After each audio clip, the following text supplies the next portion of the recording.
Welcome back to another episode of the Branching Out podcast. This week we've got Nicki Banyard. She is our business support manager in infrastructure. Thank you, Nicki, for joining us today. Welcome. Hi, Jess. Just to introduce yourself a bit more as to what a business support manager is and tell us a bit about what your team do at Ground Control. Sure, Jess. Business support manager, I have the privilege of leading a team of project coordinators for the Rail and Infrastructure division now. The team have grown from 2 of us in 2020 to now 14. That gives you an indication of the growth over the past 6 years. Amazing. And our project coordinators, they're the ones that keep the projects moving behind the scenes. As said, some have been with GC since 2020. Others have progressed through the business from apprenticeships, which is a testament to everyone's loyalty and growth and commitment, really, to the team and the division. So working across the division, we provide critical support to the contract managers, getting that internal customer service right, coordinating multiple projects, managing key comms, capturing, analysing data, and keeping everything and everyone organised so that the projects can run smoothly from start to finish. Yeah, because you kind of, like, obviously everyone has their role in completing a project, and you guys are kind of keeping... It sounds like you guys are keeping the team moving forward and on task to an extent, because obviously the people on site aren't going to have the time that you guys have in the office or wherever you're working at. They need to be, eyes on the ground and making and the day to day. So, I mean, like you said, people have been it's grown a lot in the last 6 years. I remember when you're one of the few people still about in the business. I can actually remember when you joined, because we worked together for a hot second. So we did. Yeah, we did. Back in the day. Can you tell me a little bit about your journey, how you got from, obviously when I worked with you, it was more on a temporary basis to where you are now as a business support manager? Sure, yes. All those years ago, I joined actually as a temp. First time I'd ever temped in my life. I'd come back from working part-time from a career break. Actually, I was designated for the procurement team who then had somebody else fill the role. So the rail team very kindly had someone leaving, and so they took me on and as a trial, and the rest is history. So procurement lost out on that one, hopefully. Yeah, we'll go with that. We'll go with procurement. You missed out. Growing the team, being with the team in those early days, being the support then, and then progressing through. I was one of the first academy, joined the GC Academy in its infancy, in the first prototype, so to speak. And then progressed through the role to senior project coordinator, and then to the role I have today as business support manager. Wow. I mean, that's a good story of how, if you seize opportunities within the business, you can really grow in your role and as a person, really, as well, as a testament. And obviously lots of people have lots of nice things to say about you. You regularly are award winners each month, and I think that's a testament to your growth as a manager, and in the whole rail and infrastructure business. As it is grown, you have grown and you have stepped up in your role. Could you give me a little bit more? I mean, obviously you're managing a lot. There's lots of you, and you're all trying to communicate, sometimes maybe with the same client, whether it's Network Rail or Highways England. I guess, how do our clients benefit from your guys' role? Are you the main contact for them, or are you the liaison between the guys on the ground and them as a client? Yes, I mean, we've been described as the first and last line of defense very often. We are that link, if you like, between the site managers and the contract managers out on site, absolutely. And what goes on behind the scenes and the wheels that need to keep in motion. In terms of our key stakeholders are predominantly our internal stakeholders, our contract managers, but also we have a lot of client relationship management and suppliers. Yeah. The project coordinator team now, as part of their project planning and tracking, they handle all the day-to-day procurement for their projects. They support on the commercials, looking, involved in forecasting meetings. They're looking at project timelines all the time.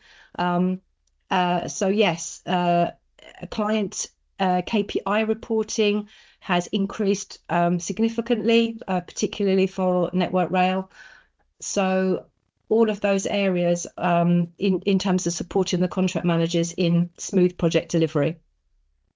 Yeah, because I mean, you can't be, the contract manager trying to maintain that relationship, and then like the guys, like I said, I think on the ground are, they're busy, their eyes on the ground, trying to make sure that the project goes smoothly. You need your team really to connect the two and keep it all going.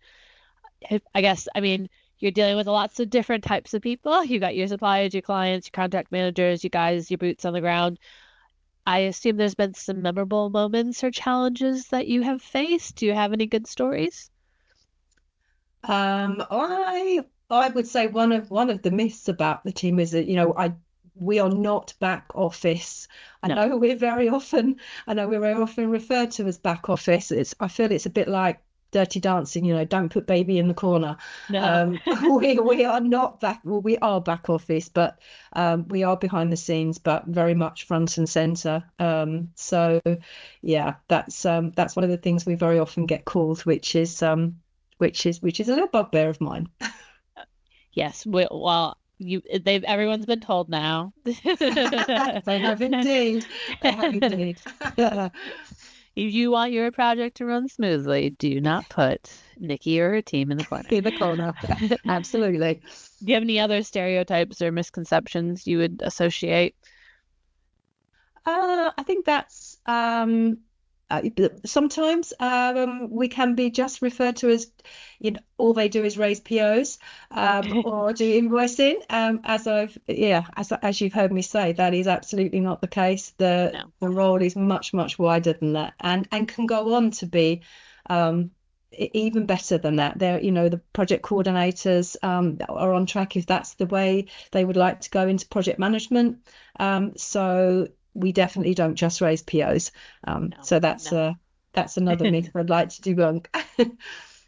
You talked about how your team has grown, and I know from what you've obviously you've done the academy, you did one of the initial, like, not what it is today, but you were part of the prototype, like you said. But you've been really key in the development of your team and others within the business. Can you share your experience? I'm going to do it twofold because there's two bits to it, obviously the academy and mentoring. Can you share some of the ways, like what your experience has been as a manager with people now in the academy, having kind of done a version of it yourself? What has been your experience?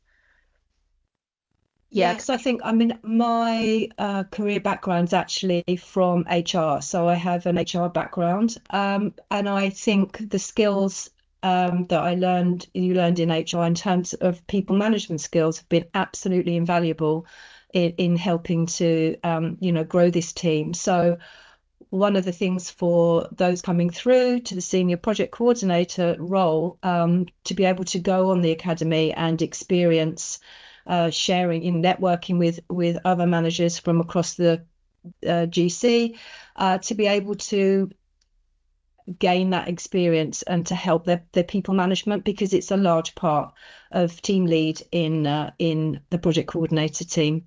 So I think the academy has been invaluable for those that we've supported through it in terms of that development. And I guess it helps you in your role as a manager, knowing that they're developing these skills, and you can rely on them more to fill that role rather than you having to be necessarily hands-on in the situation. That's right. I mean, as the team has grown, it quickly became obvious with the senior leadership team that I couldn't line manage everybody as the team was growing. So it's about sharing that out and then sharing on the knowledge and the skills for the team leads to be able to grow the team as well. Yeah, absolutely. And then the flip side of that is some will know either from experience or from when we've post out about it, but we do have a coaching and mentoring program at Ground Control, though it may be small, but it's grown in the last year, and you are one of our mentors in the business. Can you tell us a little bit about your experience as a mentor? Yes, Yeah. that's I was hugely privileged to be able to join the scheme, and it was something that I felt was a natural progression. Professionally and personally, it's been one of the highlights of my career, actually mentoring to business administrators through that scheme. To see them succeed and grow through apprenticeships is hugely rewarding. And I currently am mentoring one of the grads on the grad scheme, and again, to be able to play a tiny part in their early careers growth and development, and giving back a little. I have been fortunate to have some fantastic mentors in my career, so to be able to give that back through Ground Control has been wonderful. Would you recommend, if somebody's considering becoming a mentor, would you recommend being a part of the program at Ground Control? Absolutely. I think it's if you enjoy line management and people management, you do have to look at yourself. It's a little bit about giving of yourself. So if you're happy and willing to share and your experience over the years throughout your career, and to be able to pass that on, I would absolutely recommend it. So, if time commitments, yes, but it's hugely rewarding. Thank you for that. I mean, yeah, like I said, we've been trying to grow the mentor program throughout the last year. So if somebody has sparked maybe even a light bulb or a flicker in your mind, please reach out to us in training, because it's very helpful to have folks like Nicki here to mentor future managers within Ground Control, really, and helps us as a business. The more we succeed as individuals, we succeed as a business. So thank you very much for that. I'm gonna obviously we're getting a bit on time, so I just want to kind of end with a parting of knowledge, as I like to call it. What is one or two even key insights or lessons you've learned during your time here at Ground Control that you believe everyone should know? Shared is caring. I think the first one, this did come from the academy. It's about customer service, being that we are, a client supporting team. Is that actually the link between internal and external customer service? And there's a quote from Jan Carlson, who is the CEO of Scandinavian Airlines, and his quote, which has always resonated with me, is it's almost impossible to provide good external service if your organization is not providing good internal service. And I think all of us with teams and managing and leading people, if you get the internal customer service right, then the external will follow. So that's brilliant advice. And I think that also attributes to the academy and to the mentoring and coaching programs, and that, yeah, your customer, my customer, is all of the people that work for Ground Control, and that then feeds on to our external clients. We live that every day if you're in a central service or in a business support service like you guys are. And it's very key. And for those that you are mentoring, for them to kind of get that in their head from an early point in their career as well will only benefit them moving forward. Absolutely. And the final piece, advice which can apply and is applicable in personal life as well as your business life. And this actually was from an International Women's day seminar when I first came in 2020. And it's from Maya Angelou, the writer and poet. And her famous quote is, "I've learned that people will forget what you said, people will forget what you did, but they will never forget how you made them feel." Yeah, no, that's perfect. Yeah, we believe in a little bit of glitter in the training team. So if you can spread that glitter a little bit, that will stay with people, and they will want to work with you again in the future and support you when you need that support in return. So thank you very much, Nicki. It's been really insightful speaking to you, and I appreciate you taking the time to talk with us today. And yeah, we'll have to catch up again soon in the future and see where I'm sure it'll continue to grow as your division's grown so much in the last 5 years. So it'll be exciting to see. Thank you very much. Thanks, Jess. Yeah. And as always, if you would like to get involved with the Branching Out podcast and come on as a guest, please reach out to us in the training team at Ground Control. Until next time, take care.